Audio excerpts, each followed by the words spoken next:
तो ये जो गर्ल थी बीएससी फॉरेंसिक साइंस स्टूडेंट, उसका नाम अमृता था। एंड फिर उसको सडनली एक दिन पता चलता है कि उसके बिना नॉलेज के ऑब्सीन फोटोज़ एंड वीडियोज़ उसका लिव इन पार्टनर रिकॉर्ड कर रहा है और उसको रखा हुआ है।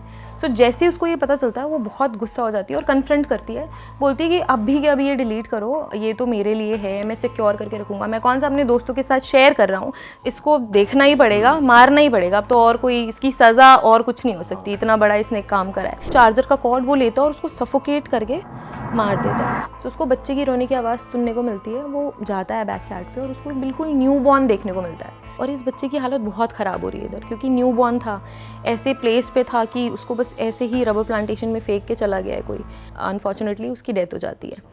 सो अब ये जो अबैंडन बेबी का केस है वो मर्डर केस में कन्वर्ट हो गया है। सो ये अपने पिता को जलते हुए देख रहा है। उसने अपनी बहन की डेड बॉडी को 6 मंथ्स तक डिकम्पोज होते हुए देखा, उसको स्केलेटन में कन्वर्ट होते हुए देखा। कुछ टाइम वो अकेले रहा एंड सडनली फिर ये न्यूज़ आई, जैसे उसके फादर ने सुसाइड करा था, इस पार्था डे ने भी खुद को आग लगा ली और उसने सुसाइड कर लिया। तो दोस्तों, स्वागत है आपका एक और मजेदार एपिसोड में। जैसा कि आपको पता है कि हम आपके लिए चुन चुन के बढ़िया बढ़िया एपिसोड्स लेकर आते हैं और उसके लिए बहुत मेहनत करनी पड़ती है अच्छे अच्छे गेस्ट ढूंढने के लिए। पर आज के जो हमारे गेस्ट हैं वो बहुत ही ज़्यादा इंटरेस्टिंग है। वो एक फॉरेंसिक कंटेंट क्रिएटर और एजुकेटर हैं। उनका नाम है दीक्षा शर्मा जी और ये कंटेंट क्रिएट करते हैं फॉरेंसिक्स के अराउंड। और जो इनके पास केसेस हैं, जो ये स्टडी करते हैं, जिससे रिलेटेड बातें करते हैं, वो टॉपिक बहुत इंटरेस्टिंग है। ट्रू क्राइम से रिलेटेड चीज़ें होती हैं। तो आपको ऐसे टॉपिक्स में बहुत मज़ा आता है। रात को जब आप काम से थक जाते हो, हेडफोन लगाते हो, मस्त आप क्राइम थ्रिलर स्टोरीज सुननी होती हैं आपको। तो हमें लगा कि मैम जो है वो बहुत तगड़े केसेस यहाँ पर डिस्कस कर सकते हैं हम उनके साथ। तो आज हमने उनको इन्वाइट करा और बहुत दूर से स्पेशली ट्रैवल करके इस एपिसोड के लिए आए। तो सबसे पहले स्वागत है मैम आपका। Thank you so much for calling me here, it's an honour to be here, thank you so much. पहले तो आप ये बताओ, सिंस आप एक टीचर हो, तो जो लोग आज पहली बार फॉरेंसिक्स के बारे में जानेंगे, तो अगर 1 मार्कर क्वेश्चन होता है ना, शॉर्ट में बता दो कि फॉरेंसिक्स क्या होता है, तो सबको पता चल जाएगा। ओके ठीक है। सो फॉरेंसिक एक ऐसा साइंस है जिसकी हेल्प से हम क्राइम सॉल्व कर रहे हैं, बस। ठीक है, दैट्स द सिंपलेस्ट लैंग्वेज कि हम फॉरेंसिक को समझ सकते हैं। मैम, इससे पहले हम केसेस पे जाएं, आपने क्या क्या सॉल्व करे हैं, फिर कहाँ किस किस में आपकी इन्वॉल्वमेंट रही है, थोड़ा आप अपने बारे में बता दो कि आपको कितने साल का एक्सपीरियंस है, आपने क्या क्या किया है इस फील्ड में। ओके, सो फॉरेंसिक साइंस में मैं कंटेंट क्रिएट कर रही हूँ पास्ट 7 to 8 ईयर्स से। एंड मैं बच्चों को पढ़ाती भी हूँ। I just help them to get their dream job in forensic science. मैंने यूनिवर्सिटी में भी टीचिंग करी है एंड बहुत सारे स्टूडेंट्स को मेंटर करा है। सो येस, मेरा मेन रोल है स्टूडेंट्स को गाइड करना, उनकी हेल्प करना to get their dream forensic job, and उसमें मुझे सबसे ज़्यादा खुशी होती है। बट फॉरेंसिक के लिए कुछ ऐसा स्पेसिफिक है कि आपको की पढ़ाई पहले किसी चीज़ की करनी और तब जाके कर सकते? येस एग्जैक्टली, जैसे कि और अदर सब्जेक्ट्स होते हैं, फॉरेंसिक साइंस का भी वैसा ही एक सब्जेक्टिव पाथ होता है। जैसे कि BSc in forensic science, MSc in forensic science, बहुत सारे डिप्लोमा कोर्सेज भी हैं, even PhD, research, everything is design for forensic science. तो वो पढ़ना होता है स्टूडेंट्स को। तो बच्चे जब पूछेंगे मैम आपने अपनी ड्रीम जॉब क्यों नहीं ली, आप हमें तो दिला रहे हो, आपने खुद तो टीचिंग पकड़ लिया, आप क्राइम सीन पे क्यों नहीं गए? ये बहुत कॉमन क्वेश्चन है। बहुत सारे स्टूडेंट्स जो एस्पायरिंग स्टूडेंट्स हैं ना, जिनके घर वाले बोल देते हैं अरे फॉरेंसिक तो वेस्ट है, तुम्हारा कोई फ्यूचर नहीं बनने वाला, तो वो बच्चे मुझसे पूछते हैं कि मैम आप खुद तो पढ़ा रहे हो और हमें बोल रहे हो जॉब मिल जाएगी। तो मैं यही बताना चाहती हूँ कि it is my dream job. So जैसे कई लोगों का ड्रीम जॉब होता है क्राइम सीन पे जाना, लेबोरेटरी में काम करना, तो मेरा ये ड्रीम था कि मैं स्टूडेंट्स की हेल्प करूं कि उनकी ड्रीम जॉब वो पा सके, and that is my dream. So मैं ऑलरेडी वो अचीव कर चुकी हूँ। चलो मैम, तो अब थोड़ा सा केसेस की हेल्प से समझते हैं। और सिंस हमने पहले भी फॉरेंसिक वाले पॉडकास्ट करे हैं, तो हमें ऐसा लगता है कि अगर कोई फॉरेंसिक जानने वाला या पढ़ने वाला है, फॉरेंसिक एक्सपर्ट ही कोई क्राइम करे, तो उसको तो कोई कैसे ही पकड़ पाएगा। और कई बार ऐसे भी क्राइम्स होते हैं जिसमें कभी कोई सस्पेक्ट नहीं मिलता, कभी कोई सुराग नहीं मिलता, जिसकी वजह से वो अनसॉल्व रह जाते हैं। तो आपसे मैं जानना चाहूँगा कि ऐसा कुछ क्राइम एग्जिस्ट करता है जिसमें कभी कोई सुराग ना छूटे या कभी कुछ हो ही ना, मतलब कोई पकड़ने का एंगल ही ना बचे? सो फोरेंसिक्स में तो हम ये बोलते हैं कि perfect crime is a myth. चाहे कोई फोरेंसिक का प्रोफेशनल हो, कोई फोरेंसिक एक्सपर्ट हो, या जिसने ऑलरेडी कई क्राइम कर दिए हैं, उसके बाद भी वो पकड़ा जाएगा। सो बहुत सारे ऐसे केसेस हैं। और जो भी क्रिमिनल प्लान करता है कि मुझे क्राइम करना है, मुझे किसी को मारना है या कोई अपना पर्सनल बेनिफिट, तो वो प्लानिंग करता है। और अभी तो बहुत केसेस ऐसे हैं कि जो प्लानिंग कर रहे हैं वो गूगल करते हैं, वो नोट्स बनाते हैं, यूट्यूब वीडियोस देखते हैं, जैसे कि क्राइम थ्रिलर शोज़ देखते हैं और उसमें कंसील करने की कोशिश करते हैं। सो पूरा काम उनका यही रहता है कि वो बच जाएं कैसे भी, एक परफेक्ट क्राइम क्रिएट करें। सो एक ऐसा ही केस मैं आपको बताती हूँ जिसमें फोरेंसिक साइंस की स्टूडेंट ही इन्वॉल्व थी।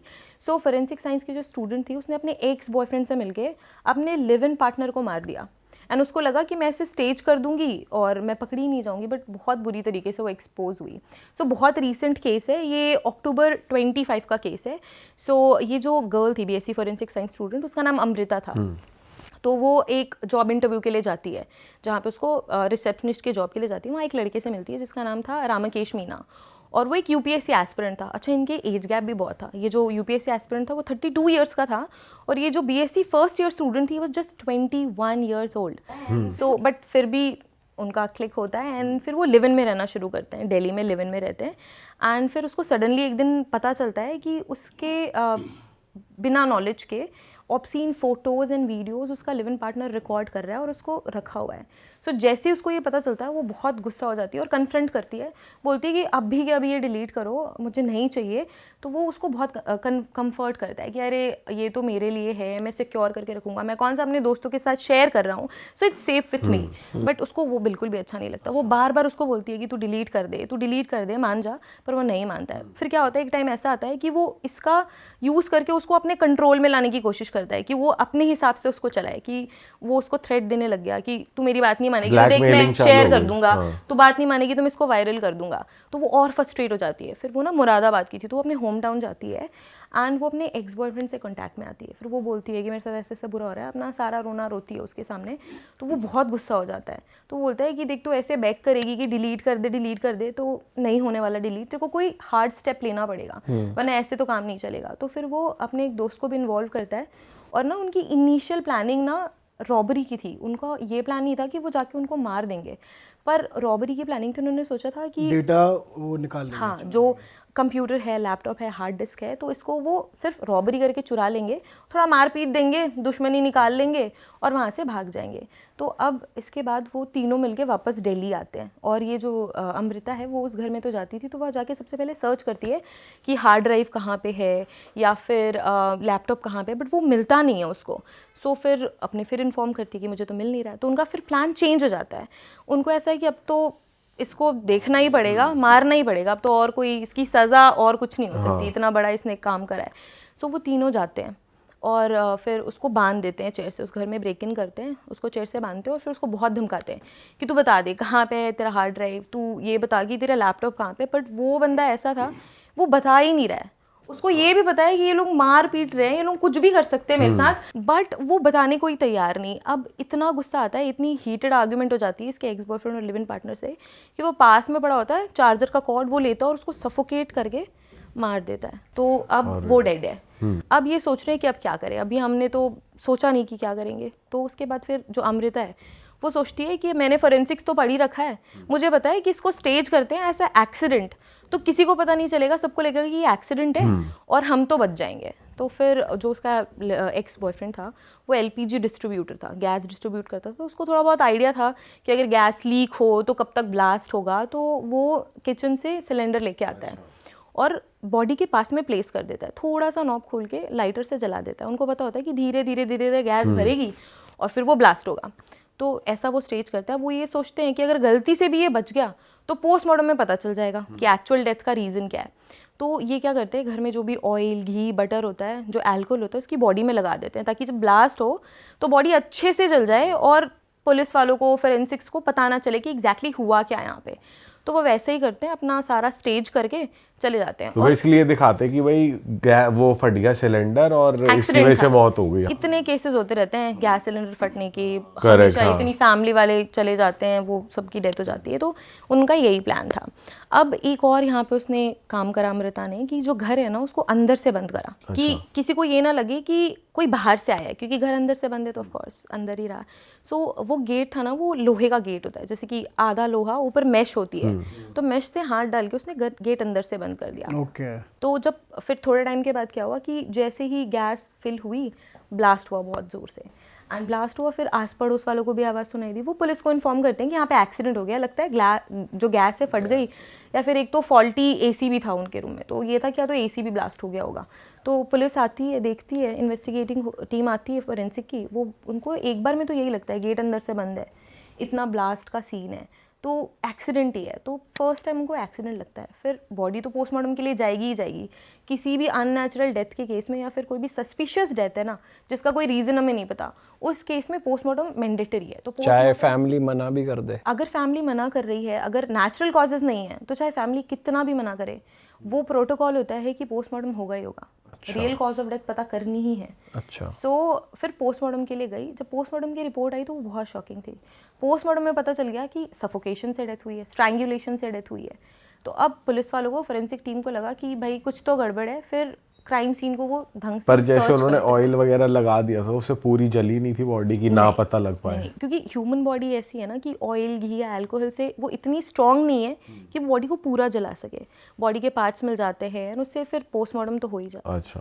सो फिर बर्न पैटर्न्स भी बहुत यूनिक होते हैं। सो हम फोरेंसिक्स में ना इसको बोलते हैं आर्सन। एक तो नॉर्मल बर्न कि कहीं पे आग लग गई, फिर नेचुरल वे से आग लग गई, है ना। सो वो भी हमें समझ में आ जाता है, पैटर्न्स ऐसे होते हैं। कोई एक्सेलरेंट प्रेजेंट नहीं होता, बट कोई आर्सन है। आर्सन का मतलब होता है कि कोई डेलिबरेट फायर करे। तो बहुत बार क्या होता है कि किसी की प्रॉपर्टी है ना को डिस्ट्रॉय करने के लिए, या फिर कभी कभी ऐसे होता है कि खुद इंश्योरेंस मनी के लिए कि अपनी प्रॉपर्टी को आग लगा दी, इंश्योरेंस का वैसा चाहिए, तो उसके लिए भी आर्सन करते हैं। तो इसमें ना पेट्रोल, डीजल, कैरोसिन, इस तरीके के एक्सेलरेंट मिलते हैं। तो फोरेंसिक्स पता कर लेती है कि कौन सा एलिमेंट प्रेजेंट है। और बर्न पैटर्न्स भी बहुत डिफरेंट होते हैं, क्योंकि एक्सेलरेंट की वजह से बहुत ज़्यादा आग लगती है। जैसे इस केस में एलपीजी गैस थी, तो वो बर्न पैटर्न्स भी स्टोरी बता रहे थे कि भाई समथिंग इज़ रॉन्ग। तो उसके बाद क्या हुआ, फिर उन्होंने सीसीटीवी फुटेज देखी, क्योंकि अब पता लग गया था कि सारी चीज़ें एडअप तो हो नहीं रही है। तो अब सीसीटीवी फुटेज उन्होंने देखा, तो उन्होंने 3 जनों को देख लिया। अब ये पागल ऐसे थे, उनको पता नहीं था कि सीसीटीवी में कैप्चर हो जाएंगे। सो 2 लड़के, एक लड़की घर के अंदर जा रहे हैं, 30-40 मिनट्स के बाद बाहर आ गए और फिर ब्लास्ट हो जाता है। सो फिर जब पुलिस को ये पता लगता है कि ये जो यूपीएससी एस्पिरेंट था, सो उसकी गर्लफ्रेंड भी थी। फिर उसकी गर्लफ्रेंड का फ़ोन नंबर ट्रैक करते हैं। अब ये थी तो फोरेंसिक स्टूडेंट, बट वो ये भूल गई कि उसका जो फ़ोन है वो ऑन है और टावर से उसकी पूरी लोकेशन सीन ऑफ क्राइम के टाइम पे, जो सीन ऑफ क्राइम था उस पर्टिकुलर क्राइम होते हुए भी वहीं था। तो पुलिस को इंस्टेंटली क्लिक हुआ, उन्होंने बोला कि पहले इसको पकड़ते हैं। फिर उसको पकड़ते हैं। अब उसे पता ही था कि पुलिस पकड़ रही है, एविडेंसेस इसके पास है, तो अब वो बच तो सकती नहीं है। तो फिर उसने कन्फेस कर लिया कि हाँ मेरे ऐसे ऑब्सीन फोटोज़ थे, ये था वो था। सो फिर उसके बाद उनके दोनों, उसका एक्स बॉयफ्रेंड और उसके फ्रेंड को भी पुलिस पकड़ लेती है विद इन 15 to 20 डेज़। वो भी कन्फेस करते हैं। अब वो हार्ड ड्राइव उनको मिलती है फोरेंसिक टीम को। वो हार्ड ड्राइव को जब एनालाइज करते हैं तो एक और इंटरेस्टिंग चीज़ उनको पता चलती है कि ये जो उसकी लिव इन पार्टनर थी अमृता, उसके फोटोज़ वीडियोस तो थे ही, बट 15 और अदर विमेंस जिनको पता ही नहीं है और शायद कभी पता भी नहीं चल पाएगा कि उनको सीक्रेटली रिकॉर्ड किया गया है, उनकी सीक्रेट फ़ोटोज़ क्रिएट करी गई हैं। ये था तो इलीगल, चाहती तो अमृता लीगल वे से, ऑफ कोर्स फोरेंसिक है, उसको लीगल भी पता है कि लीगल वे क्या होता है, बट उन्होंने गलत रास्ता चुना एंड इवेंचुअली अब जेल में उनको रहना है। और माइनर है नहीं तो पूरा उनको सज़ा पूरी हो। बंदा तो कर ही रहा था गलत, इन्होंने और गलत कर दिया। और वो था भी इतना ऑब्सेसिव कि जो हार्ड ड्राइव उसमें जो वीडियोस फोटोज थी प्रॉपर फोल्डर्स बना के, प्रॉपर नेमिंग करके ऐसा उसने स्टोर करा था। तो वो अपनी विल के साथ ही कर रहा था, तो it's not random. Ma'am since आप फॉरेंसिक्स को अच्छे से समझते हो, तो हमने ऐसा सुना है कि अगर आपने एक बार रिकॉर्ड कर लिया और उसको डिलीट भी कर दिया, रिसेंटली डिलीटेड से भी डिलीट कर दिया, तो भी वो रिकवरेबल है।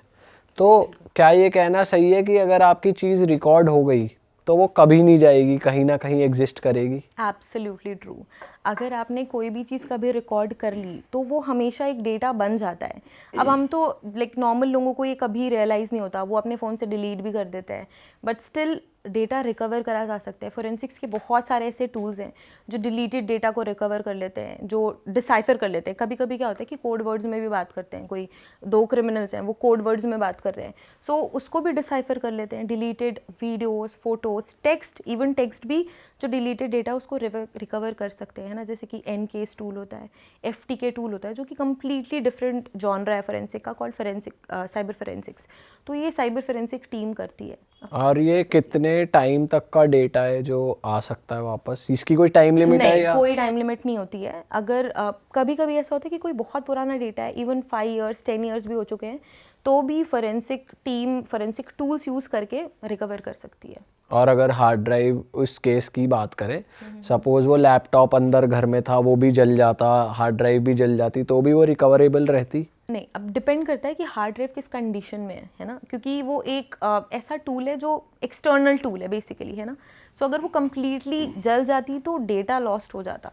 पर अगर कोई क्लाउड डेटा है ना, जो एक्सटर्नल नहीं, बेसिकली कोई डिवाइस नहीं है पर कोई क्लाउड है, जैसे आई क्लाउड होता है ना, हमारी गूगल ड्राइव होती है, तो उससे आप कभी भी रिकवर कर सकते हो, उसका वो कभी डिस्ट्रॉय नहीं कर सकते हम। बट हाँ, ये हार्ड ड्राइव थी तो ये हो जाती डिस्ट्रॉय अगर प्रॉपर डिस्ट्रॉय करते तो। मैम जैसे ये इस केस में हुआ, मैं अवेयरनेस के लिए जनता के पूछ रहा हूँ कि अगर सपोज इसमें राइट वे कुछ अगर हो, किसी का कुछ प्राइवेट रिकॉर्ड हो गया है और लोगों को ये भी कंफर्टेबल नहीं होता कि वो पुलिस की हेल्प भी सीख करें, वैसे तो यही ऑप्शन होता है, पर नहीं कंफर्टेबल होती कोई लड़की अगर, तो क्या करना चाहिए, क्या राइट्स हैं उसके पास, क्या सही तरीका है? बिल्कुल। सो ऑफ कोर्स यही होता है कि इवन घर वाले भी एट टाइम्स ऐसे होते हैं कि वो बच्चों को सपोर्ट नहीं करते।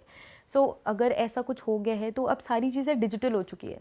सो जो हमारी डिजिटल साइबर फोरेंसिक्स की वेबसाइट है, वहाँ जाके कुछ नहीं करना है। अगर आपकी कोई फ़ोटो या वीडियो है, किसी भी बच्चे की कोई फ़ोटो या वीडियो ऑनलाइन सरफेस पे भी है, किसी भी सोशल मीडिया पे भी है, तो वो अनोनिमस होके भी अपनी कंप्लेंट फाइल कर सकते हैं। जो हमारी www.cyberforensic साइबर सेल पे अगर वो कंप्लेन रेस करेंगे, फाइल करेंगे, तो विद इन 24 आवर्स और विद इन 48 आवर्स सबसे पहले तो जो साइबर स्पेस है ना, गूगल है, सोशल मीडिया से, वहाँ से वो चीज़ें ब्लॉक हो जाएंगी। एंड उसके बाद फिर जो टीम है, फोरेंसिक टीम है, जो पुलिस की टीम है, वो इस डेटा को रिमूव करने में हेल्प करती है। और अगर कोई पर्सन है जो ये कर रहा है, उसके आईपी एड्रेस ट्रैक करके, उसके डिवाइसेस को ट्रैक करके उस तक पहुंच सकती है, और जो लीगल वे है वो राइट वे से उसको जेल और सज़ा दोनों होगी।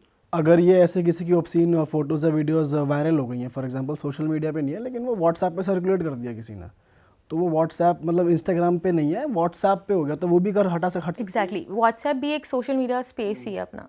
सो क्योंकि ये सारी चीज़ें इतनी सेंसिटिव होती है, पुलिस के पास ये राइट होता है कि वो अगर व्हाट्सएप पे भी सर्कुलेट हो रही है तो वो उसको स्टॉप कर सकते हैं, फर्दर सर्कुलेट नहीं होगी, ये कर सकते हैं।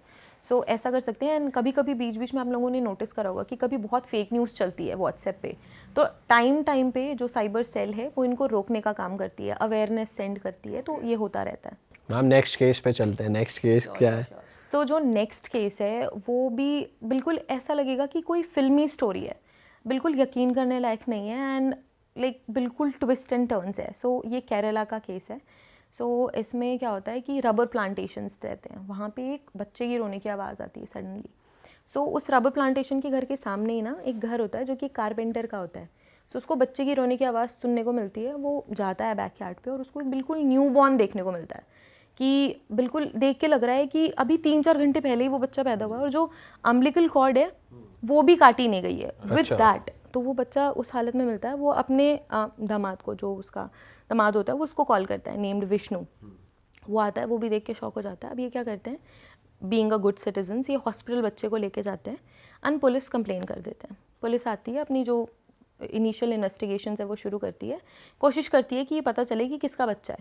सो ये इन्वेस्टिगेशंस चल रही है और इस बच्चे की हालत बहुत ख़राब हो रही है इधर, क्योंकि न्यू बॉर्न था, ऐसे प्लेस पे था कि उसको बस ऐसे ही रबर प्लांटेशन में फेंक के चला गया है कोई।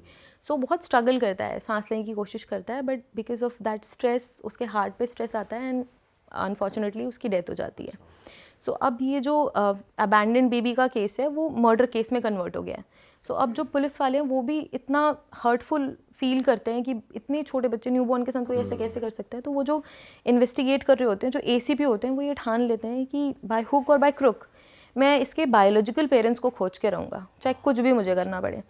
अब वो क्या करता है कि इन्वेस्टिगेशंस चल रही हैं। अब ये जो जिस फैमिली को ये बच्चा मिला है वो भी बहुत बुरा फील कर रहे होते हैं। तो इस फैमिली में वो कारपेंटर, उसका दामाद और उसकी बेटी जिसका नाम है रेशमा। सो वो भी सबसे बोलते रहते हैं कि जो भी इसके रियल पेरेंट्स है प्लीज़ सामने आ जाओ, बच्चे को क्लेम करो, ऐसा मत करो। तो उन्होंने भी बहुत इनपुट्स दिए, मीडिया से बात करते हैं, सबसे रिक्वेस्ट करते हैं। तो पुलिस को ये था कि ये फैमिली बड़ी अच्छी है, ये भी कोशिश कर रहे हैं कि भाई मिल जाए इनके पेरेंट्स, एंड फिर भी कोई लीड्स नहीं, कोई कुछ नहीं। बट ये जो ACP थे वो बहुत रेस्टलेस थे। उन्होंने सोचा कि, और कोई भी पुलिस वालों ने ऐसा कदम किसी केस को सॉल्व करने के लिए आज तक नहीं उठाया। उन्होंने बोला कि ये जो बच्चा है वो न्यूबॉर्न है, 4 to 5 आवर्स हार्डली हुए होंगे, तो मैं पूरे गांव की औरतों का DNA टेस्ट करवाऊंगा, सबका DNA टेस्ट करवाऊंगा। और जो DNA टेस्ट होता है ना, बहुत क्विक नहीं होता और बहुत चीप नहीं होता, बहुत टाइम लगता है और बहुत पैसे भी लगते हैं गवर्नमेंट के DNA एग्जामिनेशंस के लिए। तो आप ऐसे नहीं बोल सकते कि गाँव की औरतों का DNA टेस्ट होगा तो हो जाएगा। उन्होंने कोर्ट के ऑर्डर लिए, कोर्ट से ऑर्डर लिया कि भाई पूरे गांव की औरतों का मैं DNA टेस्ट करूंगा। सैम्पल्स लिए जाने लगे। अब कई फैमिली वाले, हमारे घर की औरतें क्यों देंगी सैम्पल्स, वो नहीं देंगी, बट फिर भी फोर्स ऐसा था, उनको फोर्स करा गया कि नहीं, अगर आप गलत नहीं हो तो DNA सैंपल देने में कोई प्रॉब्लम नहीं है। सो सबका DNA सैंपल वो लेते हैं।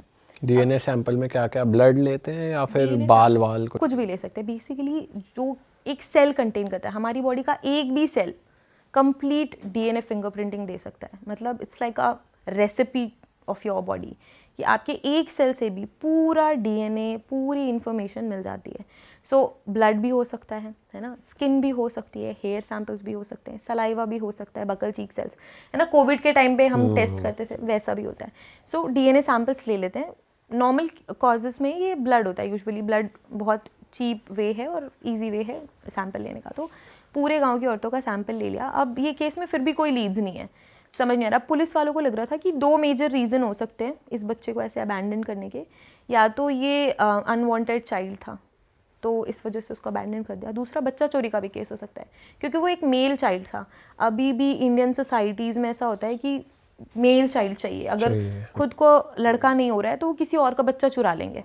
सो ये भी हो सकता है, पहले तो बच्चा चुरा लिया, फिर डर गए तो फेंक के चले गए। सो पुलिस इसी ही वे में इन्वेस्टिगेट कर रही थी। बहुत टाइम लग गया DNA रिपोर्ट आने में। गांव वाले तो भूल भी गए थे कि ऐसा कुछ केस भी हुआ था, बट फिर कुछ महीनों के बाद ना DNA रिपोर्ट आती है, और वो DNA रिपोर्ट ऐसी कि पुलिस देख के शॉक, उनको यकीन नहीं हो रहा है। वो बार बार रिपोर्ट देख रहे हैं, कंफर्म कर रहे हैं, बट उनको यकीन नहीं हो रहा है कि जो उन्होंने देख लिया क्या वो सच है। वो वापस से कंफर्म करते हैं, वो ये सोच रहे हैं कि ज़रूर कोई गड़बड़ हुई है, DNA रिपोर्ट सही नहीं है। उन्होंने कंफर्म किया, सेम रिपोर्ट आई। अब जो मैंने बताया ना कि जहाँ बच्चा मिलता है, जो फैमिली मेंबर गिरीशमा जो लड़की थी जिसके फादर को वो बच्चा मिला था, उससे मैच हो गया। अब पुलिस पागल हो रही है कि ऐसा कैसे हो सकता है। वो फैमिली इतनी अच्छी, उन्होंने सपोर्ट करा, वो लड़की लोगों को कन्विंस करी है कि रियल पेरेंट्स आ जाओ, बच्चे को क्लेम करो। अब DNA रिपोर्ट हाथ में थी, वो उस रेशमा को अरेस्ट करने के लिए जाते हैं। अब उसको अरेस्ट करने गए, परिवार वाले गुस्सा कर रहे हैं कि आप हमारी बेटी को अरेस्ट कैसे कर सकते हो, वो तो कभी प्रेग्नेंट ही नहीं थी।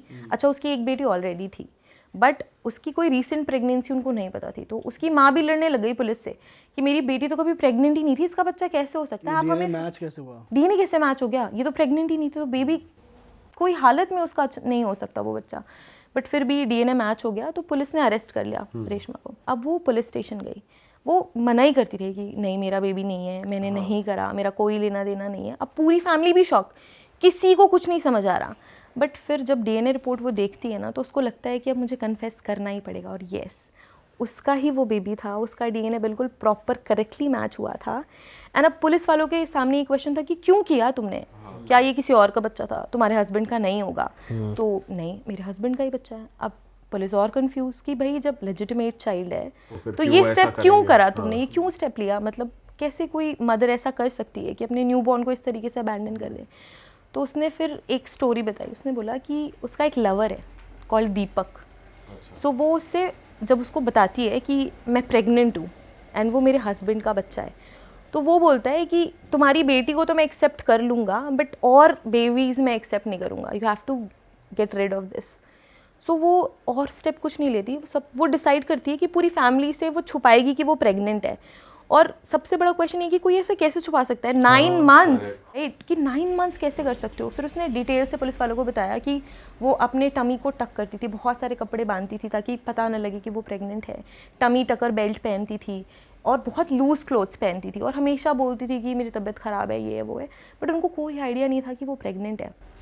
एक रैंडम डे में 2021 का केस है, और एक रैंडम डे उसको लेबर पेन शुरू होता है, तो वो सबसे छुप के घर में अपने बैकयार्ड में, गांव के घर कैसे होते हैं, घर होता है पीछे बैकयार्ड है, तो वो जाती है और एट टाइम्स घर से अलग होते हैं वॉशरूम्स, तो वो बाहर अपने घर के बाहर वॉशरूम में जाके डिलीवरी उसकी होती है, वो बच्चे को एज इट इज़ वहाँ पे फेंक के घर वापस आ जाती है और ना नॉर्मल बिहेव करती है, जैसे कुछ हुआ ही नहीं है, कि एवरीथिंग इज़ नॉर्मल, अपना नॉर्मल ब्रेकफास्ट कर रही है, अपनी बेटी से बात कर रही है, अपने हस्बैंड से बात कर रही है, एंड कुछ हुआ ही नहीं है।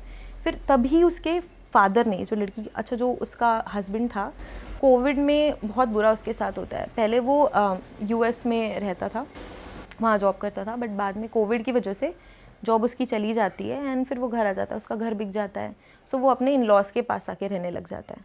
तो फिर उसके फादर इन लॉ को बेसिकली वो बच्चा मिला था। सो ये सारी चीज़ें बताती है। अब पुलिस के सामने पिक्चर क्लियर थी कि इसका जो लवर है उसने इसको मोटिवेट करा कि तुम अपने बच्चे को मार दो।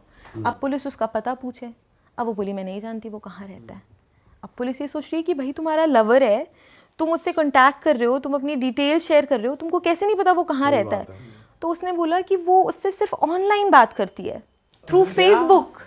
यस, ऑनलाइन बात करती है। यस, लाइक फेसबुक में सिर्फ चैट करती है, नो कॉल्स, नथिंग। उसको ये भी नहीं पता है कि वो पर्सन कौन है, एंड वो इतनी पागल हो गई उसके प्यार में कि उसने डिसाइड करा कि वो अपनी न्यू लाइफ उसके साथ शुरू करेगी। और उसने भी बोला कि हाँ हम शादी करेंगे, हम न्यू लाइफ शुरू करेंगे, मैं तुम्हारी बेटी को भी एक्सेप्ट करूँगा, तुमको भी एक्सेप्ट करूँगा, बट उसको और नया बच्चा नहीं चाहिए था। तो इस वजह से तो इसमें हस्बैंड बिल्कुल इन्वॉल्व नहीं था कि नहीं, उसको कोई आइडिया अगर नहीं 9 था। महीने तक वो प्रेग्नेंट थे, हस्बैंड को तो मालूम पड़ता है, 24 एग्जैक्टली, hours उनके साथ रहते ऑफ कोर्स। तो वो हमेशा बहाना बनाती थी कि मेरी तबीयत ठीक नहीं है। फिर कभी ऐसा हो गया कि हस्बैंड वाइफ को इंटीमेट होना है, तो वो हमेशा ये बोलती थी कि मेरी तबीयत ठीक नहीं है, I am on my periods, तो ये नहीं हो सकता। वो हमेशा बहाना बनाती थी। उसका हस्बैंड बहुत सीधा था, तो ही वाज लाइक कि ठीक है, तुमको ठीक नहीं लग रहा, कोई बात नहीं, टेक रेस्ट, अपना ध्यान रखो। बहुत सपोर्टिव था। और इनकी लव मैरिज थी। The biggest thing here is कि इन्होंने लव मैरिज करी थी एंड उसके बाद भी उसको किसी और से प्यार हो गया। अब पुलिस वालों ने सोचा ठीक है, जो भी दीपक है इसको तो पकड़ना पड़ेगा।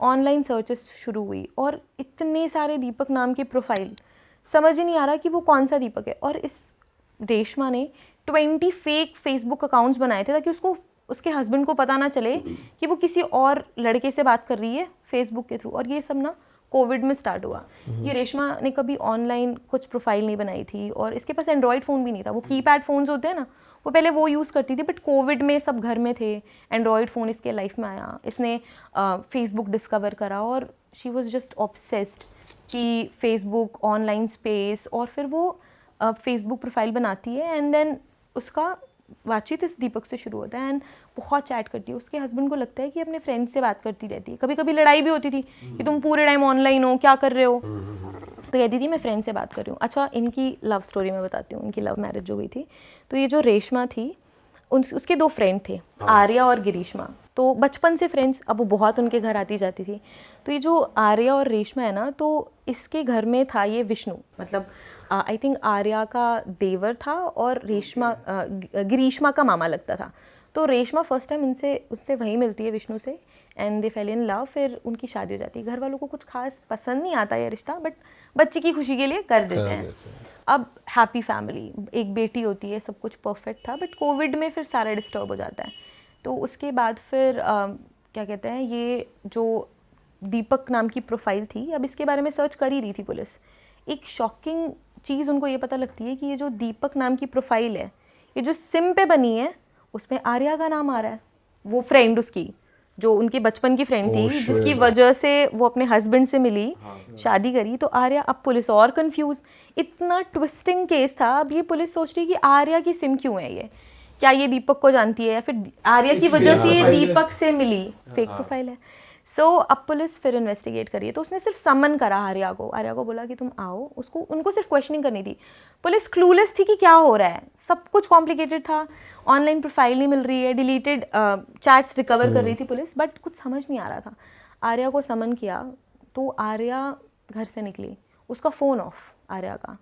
अब उसको ट्रैक ही नहीं कर रहे आर्या और एक जो फ्रेंड ग्रीष्मा थी, ये दोनों सेम टाइम पे गायब हो गए, मिल नहीं रहे, फ़ोन ऑफ है। अब पुलिस और कंफ्यूज की, अब ये क्या मामला है भाई, इनको हमने समन किया कि भाई ये थोड़ी हेल्प करेंगे हमारी केस सॉल्व करने में, ये खुद ही गायब हो गए। अब फिर इनको खोजने के लिए पुलिस ने टीम लगाई। एक सीसीटीवी में कैप्चर हो जाते हैं कि वो एक दोनों साथ में लाइक कि जैसे नींद में चलते हैं ना लोग, बिल्कुल ऐसे स्टोन्ड होके चले जा रहे हैं सीसीटीवी से। तो एक नदी भी पड़ती थी वहाँ पे, वो इस सीसीटीवी कैमरा से गए, ना तो वापस आए ना तो आगे की साइड गए, अब बीच में रिवर। अब उनको लग रहा है ये गई कहाँ लड़कियाँ। सो फिर उनको ये लग रहा था कि हो सकता है दीपक से मिलने गए होंगे, उन्होंने इनको धक्का दे दिया, पानी में धक्का दे दिया एंड इनको भी रास्ते से हटा दिया ताकि पुलिस उसको ना पकड़े, दीपक को ना पकड़े। अब फिर 2 दिन तक पानी में सर्च हुआ एंड दोनों की डेड बॉडीज पानी से निकली। ये आर्या और गिरीश्मा की बॉडी पानी से निकलती है।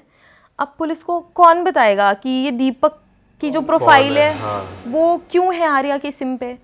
अब इसके बाद फिर फर्दर इन्वेस्टिगेशन हुई। ये जो आर्या थी, इसके घर पे एक सुसाइड नोट मिलता है। अब वो सुसाइड नोट में ये लिखा था कि मैं सुसाइड नहीं करना चाहती थी, मैं अपनी फैमिली के साथ रहना चाहती थी, मैं अपने बच्चों के साथ जीना चाहती थी, अपने हस्बैंड के साथ जीना चाहती थी, लेकिन मैं एक बच्चे का मर्डर अपने सर पे नहीं ले सकती और मैं इसके साथ जी नहीं सकती। मुझे ये नहीं पता कि रेशमा कितनी धोखेबाज है, मैंने सिर्फ उसकी हेल्प करनी चाहिए, मैंने उसको सही रास्ते में लाना चाहा बट मैं ये नहीं कर पाई एंड इस वजह से वो सुसाइड कर रही है। फिर ये पता चला कि ये जो आर्या और गिरीश्मा थे, इन्होंने फेक प्रोफाइल बनाई थी दीपक के नाम की as a prank. It was just a prank कि उन्होंने फेक आईडी बना के उसको फ्रेंड रिक्वेस्ट भेजी, मीठी मीठी बातें करी, बट वो उसको रियल मान रही थी रेशमा। उसको लगा कि यही मेरा वो लवर है जो कि मुझे इतना प्यार कर रहा है, जो मुझसे ऐसे बातें कर रहा है एंड उसको लगा कि मैं अपनी नई लाइफ इसके साथ ही स्टार्ट करूंगी। अच्छा, ये कैसा प्यार है जो ऑनलाइन चल रहा है? टेक्सटिंग ही हुई है क्योंकि फोन पे बात तो करी नहीं होगी, मतलब मालूम पड़ जाएगा। फोन में बात नहीं करी, कभी नहीं मिली, बट वो इतना साइकोलॉजिकल उसके स्पेल में थी, पता नहीं उन्होंने कैसे बातें करी, कैसे उसको बातों में बहलाया फुसलाया कि उसने रियल मान लिया। और फिर उनको भी नहीं पता था कि वो प्रेग्नेंट है। उनको भी ये लग रहा था कि इसको शायद पता लग गया है, हम पे शक हो गया है कि ये फेक आईडी, इस वजह से ये हमारी फेकनेस जानने के लिए बहाना बना रही है कि दैट शी इज प्रेग्नेंट। क्योंकि उसको देख के नहीं पता लग रहा था कि वो प्रेग्नेंट है, घर में किसी को नहीं पता था क्योंकि वो तो अब रिलेटिव ही हो गए ना, शादी हो गई तो। सो उनको कुछ नहीं पता था, उनको लगा कि ये हमें पकड़ना चाह रही है बट हम इसको मजा चखाएंगे। उनको लगा she is also playing around, वो भी कुछ ना कुछ प्रैंक प्रूव भी कर रही है उल्टा। हाँ, सो उनको लगा कि प्रैंक है एंड उन्होंने ऐसे ही बोल दिया कि इसको दिमाग ठिकाने आ जाएगा, हम बोलेंगे कि बच्चे को मार दो। क्योंकि उनको ऐसा था कि वो प्रेग्नेंट नहीं है और अगर प्रेग्नेंट है भी तो वो अपने बच्चे को मार नहीं सकती ना, कोई भी मां नहीं मार सकती ऑफ कोर्स। सो उनको यही लगा एंड उनको लगा कि ऐसा कुछ नहीं है। बट जब ये बेबी डिस्कवर हुआ और जब ये पता लगा कि डीएनए मैच हो गया है रेशमा से, तब वो पैनिक हो गए। तब वो बिल्कुल पागल हो रहे थे कि अब पुलिस उनको पकड़ेगी, उनको ये पता लगेगा कि उन्होंने प्रैंक शुरू करा। एक्चुअली उन्होंने प्रैंक से शुरू करा था बट उनको रेशमा पे गुस्सा आने लग गया था कि ये ऐसे कैसे ऑनलाइन अफेयर कर रही है, अपने हस्बैंड को धोखा दे रही है। और हस्बैंड भी जानने वाला ही था उनका। ऑफ कोर्स इतना लविंग हस्बैंड जो उसके इतना केयर कर रहा है, उसको सपोर्ट कर रहा है। सो उनको ऐसा लगा कि हम ऐसे कुछ बड़ी चीज़ बोलेंगे कि अपने बच्चों को मार दो तो उसको रियलाइज़ हो जाएगा, ओ शिट मैं क्या कर रही हूँ, मुझे अपनी फैमिली पे ध्यान देना चाहिए मुझे। बट उसको ऐसा नहीं हुआ एंड उसको ये पता ही नहीं था कि इट्स ऑल अ प्रैंक। वो जेल में है, फिर पुलिस वाले ने उसको बताया तो वो यकीन ही नहीं कर पा रही है कि ये प्रैंक है बट दिस एक्चुअली हैपेंड। फिर उसको सज़ा हुई, अभी उसको लाइफ इम्प्रिजनमेंट की सज़ा है, वो अपनी जेल पे सज़ा काट रही है। ऑफ कोर्स एक न्यूबॉर्न लाइफ चली गई बिकॉज ऑफ दैट। भाई साहब यार ये क्या नेक्स्ट लेवल प्रैंक की वजह से अनरियल है बिल्कुल। मैंने वही बोला ना कि ये ऐसी स्टोरी है जो ऐसे लगेगी कि कोई मूवी है, कोई मूवी की स्टोरी है, अनरियल है, फिक्शनल स्टोरी लग रही है, कोई क्राइम पेट्रोल का केस लग रहा है, इस टाइप से कोई वेब सीरीज की स्टोरी सॉर्ट ऑफ है। ये एक्चुअल में रियल में हुआ है, 2021 का केस है। बाप रे भाई, कोई कैसे इन्फ्लुएंस हो सकता है सही इतना बात, ज्यादा, कभी वो भी ना चैट मीडिया से तो देखा होता है, वीडियो कॉल पे बात हुई एक ये भी मतलब न्यूज़ में ये था कि वो कई बार उससे मिलने भी गई है, मतलब बीच में गई थी और उसके हस्बैंड को शक भी हुआ था बट वो मिल नहीं पाई।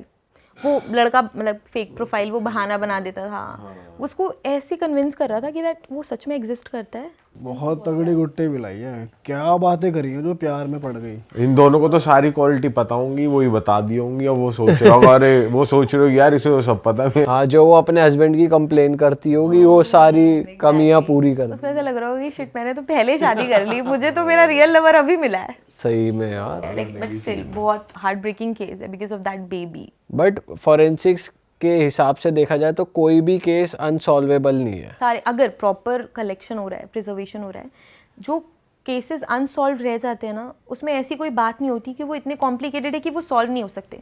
हर एक केस सॉल्व हो सकता है अगर प्रॉपर एविडेंस कलेक्शन हो, प्रिजर्वेशन हो और क्राइम सीन को सिक्योर किया जाए।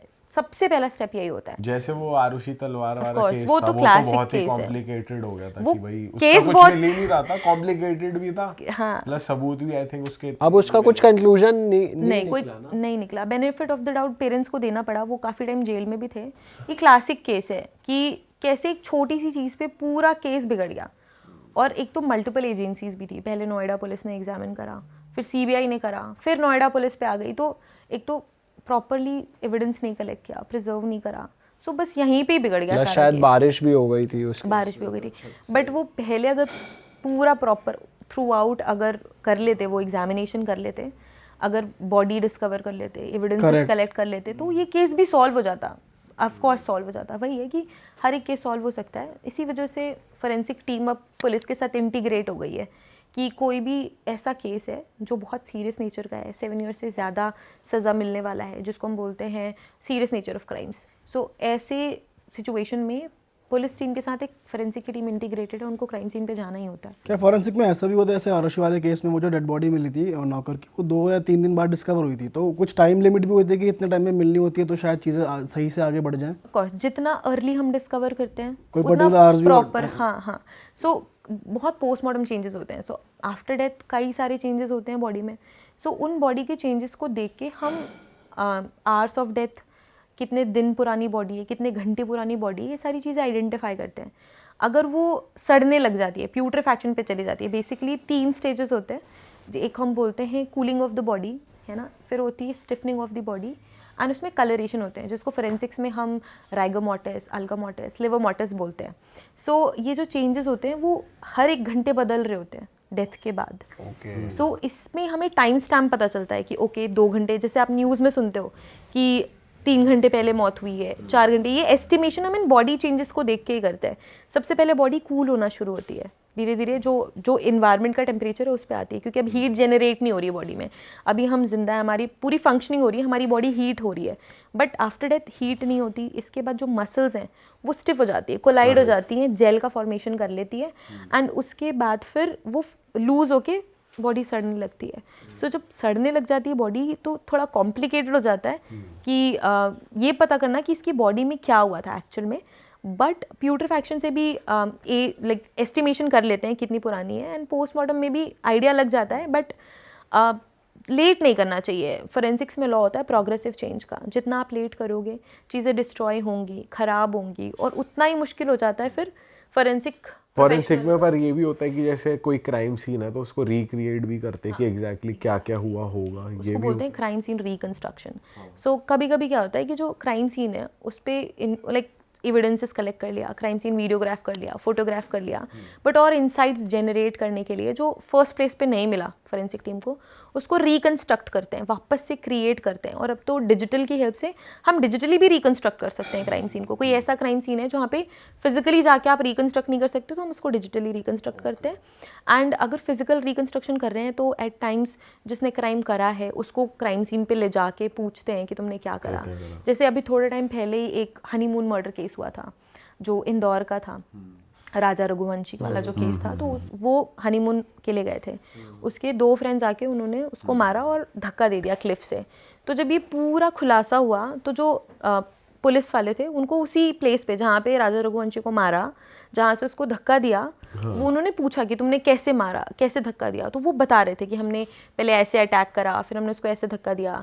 जो उसकी वाइफ थी सोनम, उसने बताया कि वो यहाँ खड़े होकर इंस्ट्रक्शंस दे रही थी, यहाँ इसको ऐसे मारो, अब ऐसे करो, अब ऐसे करो। तो इस तरीके से सारे फिजिकल एविडेंसेस की हेल्प से एंड स्टेटमेंट्स की हेल्प से क्राइम सीन रिकंस्ट्रक्ट करते हैं ताकि बेटर वे से समझ सके, एंड वो एक एविडेंस का पार्ट बनता है। मैम नेक्स्ट केस पर आते हैं। अब क्या है, आप तो बहुत ही नए और फ्रेश और शॉकिंग से केसेस सुना रहे हो। मैंने यही सोचा था कि सारे कॉमन केसेस सबको पता है, वो बार बार सब सुनते हैं।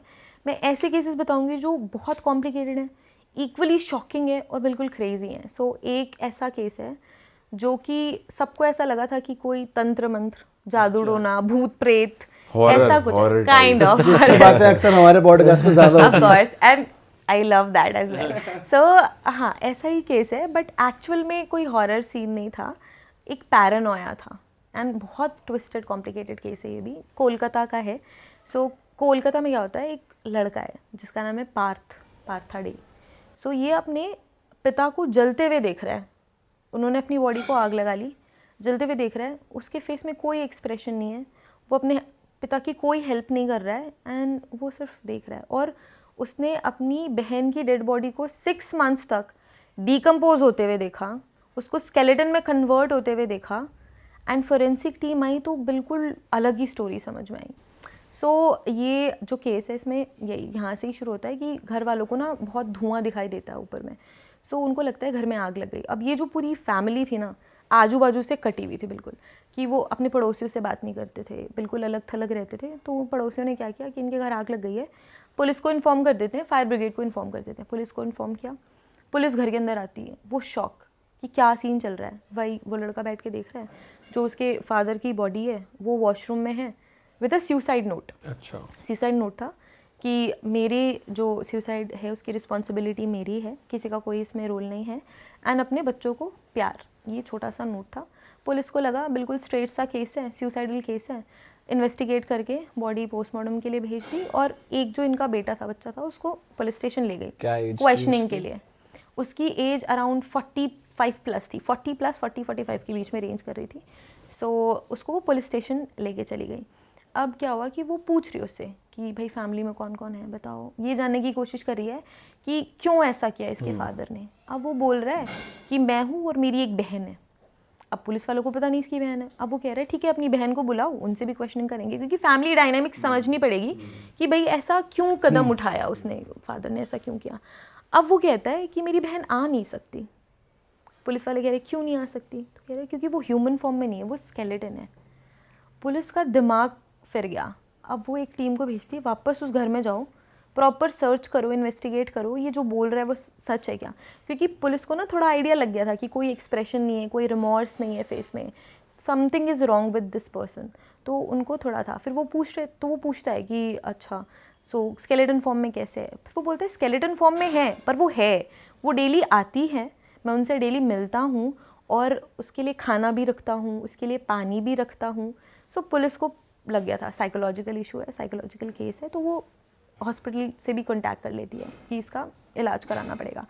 अब पुलिस जाती है उस घर में। तो ये कोलकाता के जो रॉबिन्सन स्ट्रीट है, हाउस नंबर 3 है। तो इसको house of horrors, Kolkata house of horrors के नाम से सब बोलने लग गए थे। सबको लगने लग गया था कि इस घर में कुछ तो होता है, तंत्र मंत्र या फिर कोई भूत प्रेत का साया है, इस वजह से ऐसा कुछ हुआ है। तो अब पुलिस जाती है एंड पूरे घर को देखती है, पूरा घर मेस्ड अप, बुक्स से बुक्स, पेपर्स ही पेपर्स, अंधेरा ही अंधेरा, और एक मंत्र चैंट हो रहा है, कोई धीमी धीमी आवाज़ में मंत्र बज रहा है, कुछ चैंटिंग हो रही है। पुलिस वालों को भी डर लग गया भाई क्या सीन है इस घर में। तो पुलिस देखती है वहाँ पे इतनी सारी बुक्स ऑन रिकॉर्ड, ऐसा बोला जाता है कि 20,000 बुक्स थी उस घर में, 20,000 बुक्स। और जो मैं बता रही हूँ पेपर्स ही पेपर्स, इतनी तो लाइब्रेरी में भी नहीं ऑफ कोर्स, लाइक लाइब्रेरी बना रखी थी उन्होंने, उसके साथ ऐसा कुछ होगा नहीं कि वो कर दे भाई। तो वो जो तो जब पेपर्स थे तो पुलिस वालों ने देखा ये पेपर्स क्या पड़े हुए हैं। अब उन्होंने देखा तो उसमें नॉर्मल बातें लिखी हुई है, खाना खाया, स्विच ऑफ कर दूँ लाइट स्विच ऑन करूँ, एक्सेट्रा एक्सेट्रा। आंसर्स भी थे या क्वेश्चन जी? Question answers both. सो कई सारे पेपर्स में क्वेश्चन थे, कई सारे पेपर्स में आंसर्स थे। सो पुलिस सोच रही है क्या माजरा है, अब क्या है ये सीन। सो उनको लगा कि ठीक है, लिख लिख के बात करी जा रही है। ये चीज़ समझ में आ गई कि इस घर में जो लोग रह रहे थे वो आपस में लिख के बातें कर रहे थे। अब पुलिस और फर्दर सर्च करती है। अच्छा, उस घर की जो विंडोज़ थी उनको ऐसे कवर किया गया था कि कोई सनलाइट अंदर ना आए, बिल्कुल लाइक एक रे नहीं थी सन की उस घर में। इवन दिन में भी ऐसा लगता था कि अंधेरा है, ग्लूमी डार्क। सो पुलिस वालों को ये भी अजीब लगता है। अब वो सर्च करते हैं, उनको स्केलेटनाइज्ड बॉडी मिल जाती है, प्रॉपर बेड में रखी हुई, क्लीन रूम, स्केलेटनाइज्ड बॉडी, जैसे किसी ने प्लेस करी हो कि कोई सो रहा है ऐसे।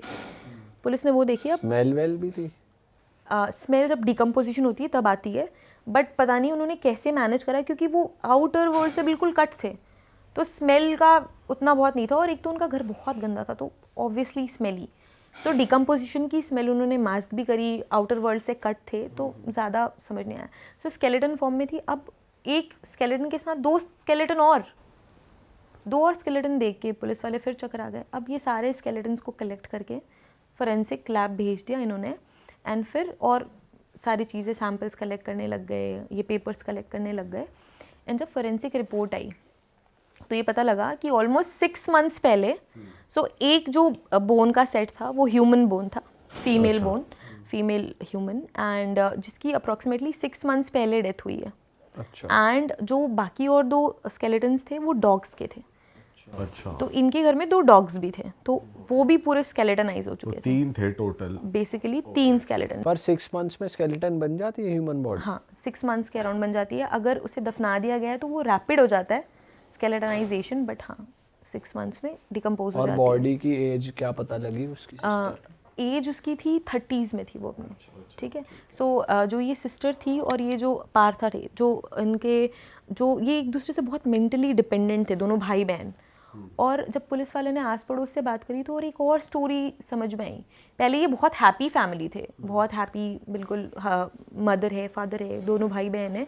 बट इनकी जो माँ है वो बहुत ऑब्सेसिव थी। वो अपने बच्चों को बाहर दोस्तों से बात नहीं करने देती थी, उनके साथ खेलने नहीं देती थी, बहुत ज़्यादा जेलप होने नहीं देती थी। तो इस वजह से बहुत रिस्ट्रिक्टेड एनवायरनमेंट में दोनों भाई बहन बड़े होते हैं और एक दूसरे से बहुत इमोशनली अटैच हो जाते हैं, डिपेंडेंट हो जाते हैं, क्योंकि एक दूसरे के साथ खेलते थे बचपन से पूरा बड़े हुए, एंड बहुत इंटेलिजेंट थे पढ़ने में।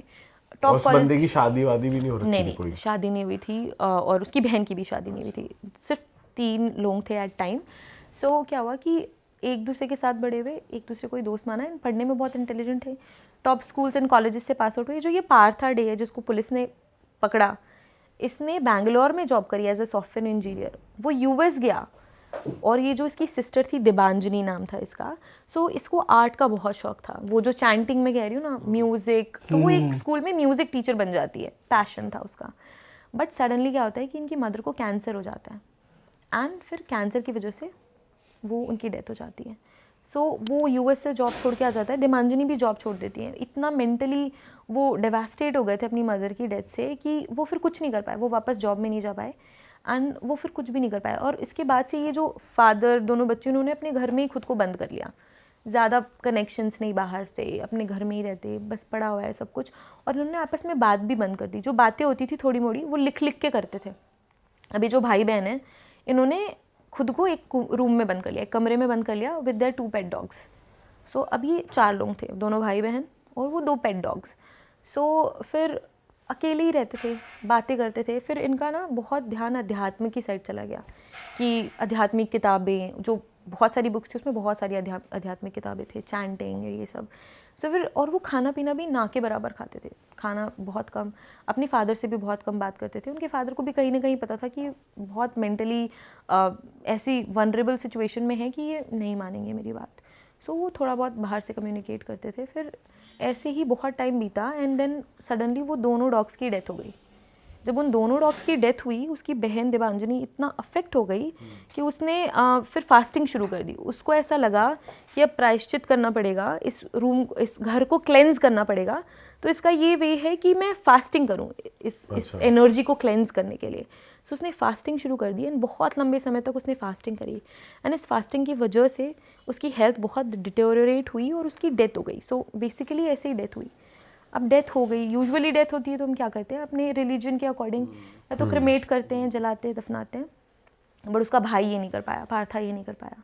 वो इतना इमोशनली अटैच था, इतना मेंटली डिपेंडेंट था अपनी बहन से, कि ना तो वो उसको जला पाया, ना तो वो दफना पाया। उसने ये चूज़ करा, उसने एक स्टोरी अपने दिमाग में बना ली कि मेरी बहन मुझसे मिलने आएगी, तो उसके लिए खाना, पानी, ये सारी चीज़ें रखने लग गया। और उसने ये इसको पैरानोया बोलते हैं, फोरेंसिक साइकोलॉजी भी एक डिवीजन होता है जो समझती है इन सब चीज़ों को। ऐसे लोग क्या होते हैं, कोई स्टोरी मन में बना ली तो उसको रियल समझते हैं कि एक्चुअल में ये हो रहा है, बिल्कुल उनको रियल लगता है। सो ये उसके साथ होने लगा। एंड देन, और उसकी फादर को पता ही नहीं है कि उसकी बेटी अब इस दुनिया में नहीं है। क्योंकि इन्होंने अपने कमरे में बंद कर लिया था खुद को, उसकी फादर को कुछ नहीं पता था। उनको लग रहा था कि बच्चे कर रहे हैं, ठीक है, क्या बोलूँ अब मैं। बिल्कुल ही बाहर ही नहीं निकलते थे। जो खाना पीना है वो पार्था ही जाके लेके आता था। तो वो बहुत कम खाते थे, जैसे मैंने बताया। बहुत कम खाते थे, कभी कभी खाते थे। एंड फास्टिंग शुरू कर दी उसकी बहन ने, तो उसने खाना ही छोड़ दिया। सो फिर क्या हुआ कि उसके फादर को नहीं पता है।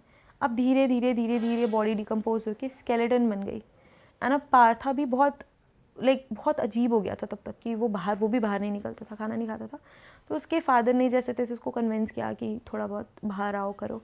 फिर एक दिन सडनली उसके फादर को पता चलता है कि उसकी बेटी अब इस दुनिया में नहीं है एंड वो स्केलेटन बन चुकी है, वो 2 डॉग्स के साथ अंदर। तो वो भी इतना अफेक्ट हो जाता है, इसी वजह से उसने सुसाइड कर लिया था कि उसको समझ नहीं आता, वाइफ भी चली गई, बेटा उसका बिहेवियर वैसे ही उसको समझ नहीं आ रहा है, एंड जो बेटी थी, ऑफ कोर्स फादर्स अपनी बेटी के टुवर्ड्स बहुत लाइक लविंग होते हैं और बहुत अटैच्ड होते हैं, तो इस वजह से उसने सुसाइड कर ली फिर। एंड फिर ये पूरी स्टोरी जैसे मैंने बताया, आग लगी, पता लगा। अब क्या हुआ कि पुलिस को ये स्टोरी समझ में आ गई।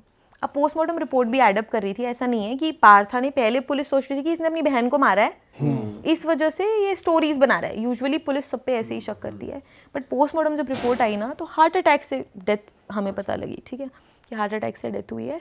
सो इस वजह से फिर पुलिस को था कि इसने कोई रियल लाइक फर्स्ट प्लेस पे कोई क्राइम नहीं करा है, सिर्फ इतना क्राइम है इसका कि बॉडी क्रिमेट नहीं करी है ना, सिविल रॉन्ग्स है सिर्फ, है ना। एक होते क्रिमिनल रॉन्ग्स जिसमें कोई क्रिमिनल एक्ट है, एक होता है सिविल रॉन्ग जिसमें आपने इन जनरल कोई रूल ब्रेक करा है। सो या फिर जैसे कि सिविल रॉन्ग में डाइवोर्स के केसेस आ जाते हैं, आपस में झगड़ों के केसेस आ जाते हैं जिसमें कोई फिजिकल हार्म नहीं है।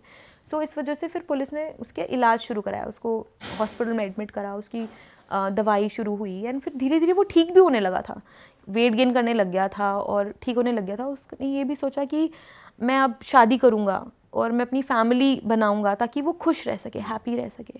एंड उसका पूरा मेडिकल ट्रीटमेंट कंप्लीट हुआ और वो वापस से अपने हाउस नंबर 3 में आया। अच्छा, ये घर ना ब्रिटिशर्स के टाइम का था, बहुत पुराना, बड़ा, बिल्कुल वो हवेलियों वाला।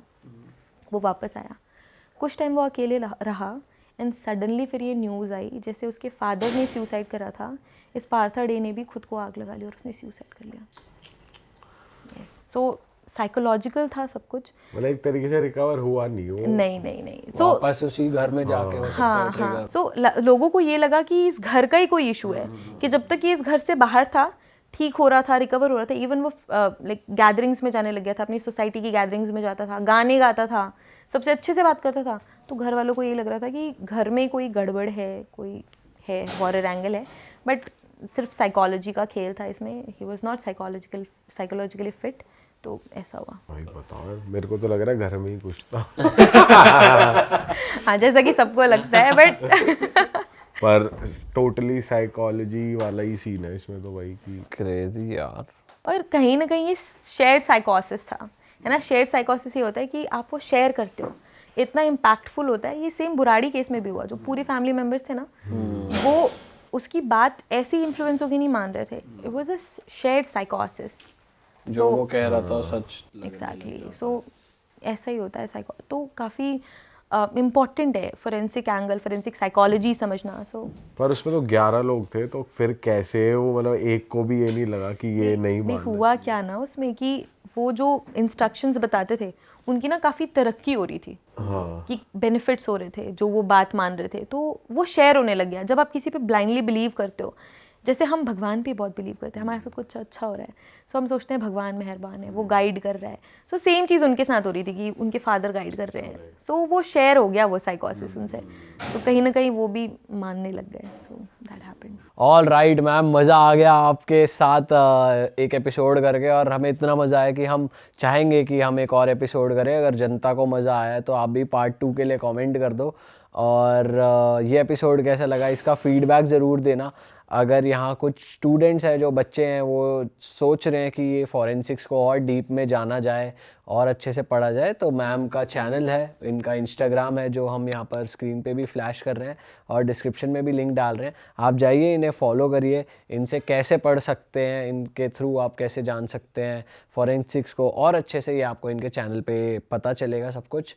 बट फ़िलहाल इस एपिसोड को यहीं ख़त्म करते हैं। आप जाते जाते कुछ कहना चाहोगे ऑडियंस से? Yes, of course. सो वो सारे के सारे स्टूडेंट्स जो फोरेंसिक्स में आना चाहते हैं या सीन ऑफ क्राइम ऑफिसर बनना चाहते हैं, फोरेंसिक एक्सपर्ट्स बनना चाहते हैं, सो बिल्कुल, अगर आप पैशनेट हो, आप कुछ करना चाहते हो सोसाइटी के लिए, एक सेफर इंडिया क्रिएट करना चाहते हो, क्योंकि जैसे फोरेंसिक्स बढ़ेगी, कन्विक्शंस बढ़ेंगे एंड अल्टीमेटली क्राइम्स कम होंगे। तो if you want to be one of them जो इसमें हेल्प करे, तो बिल्कुल आप फोरेंसिक्स चूज़ कर सकते हो। बहुत सेफ फील्ड है, अच्छा फील्ड है, एंड येस, प्रिटी अमेजिंग। सबको बहुत मज़ा आता है फोरेंसिक्स में, everyone love the subject, and yes, everything is great. चलो दोस्तों, हम मिलेंगे आपसे नए पॉडकास्ट में, और बस अपना ध्यान रखो, take care, bye bye, see you, tata, I love you.